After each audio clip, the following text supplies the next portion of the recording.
Referendum Veneti il giorno della verità. Domani la Corte Costituzionale è chiamata a decidere non su uno ma su due referendum che riguardano il futuro della regione, quello per l'autonomia e quello per l'indipendenza del Veneto. I referendum sono previsti da due leggi approvate l'anno scorso dal Consiglio regionale e a Roma l'udienza pubblica per discutere della questione di legittimità costituzionale avanzata dal Consiglio dei Ministri si presenteranno i legali della regione e l'avvocato Alessio Morosin, fondatore del Movimento Indipendenza Veneta, per il quale si è anche candidato a governatore alle prossime elezioni.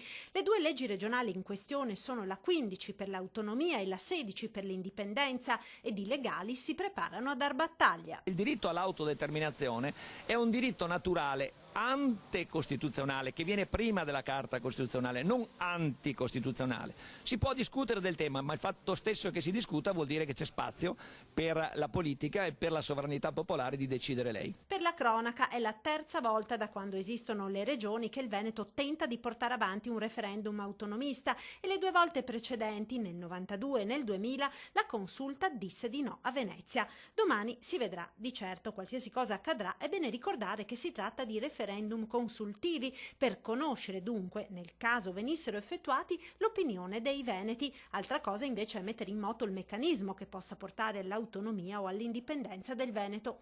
Nel frattempo i cittadini sembrano piuttosto scettici sulle concrete possibilità di andare davvero alle urne. Ma sarà vero che lo fanno? Oppure non so. L'autonomia sì, avrebbe senso fino a che continuano ad esistere regioni a statuto autonomo e quindi avere gli stessi privilegi. Sarebbe equo, lo dicono da anni, e abolire tutte le autonomie, avere lo stesso trattamento, dare più soldi al Veneto come il Friuli, come il Trentino. Vedremo, però ho poche speranze.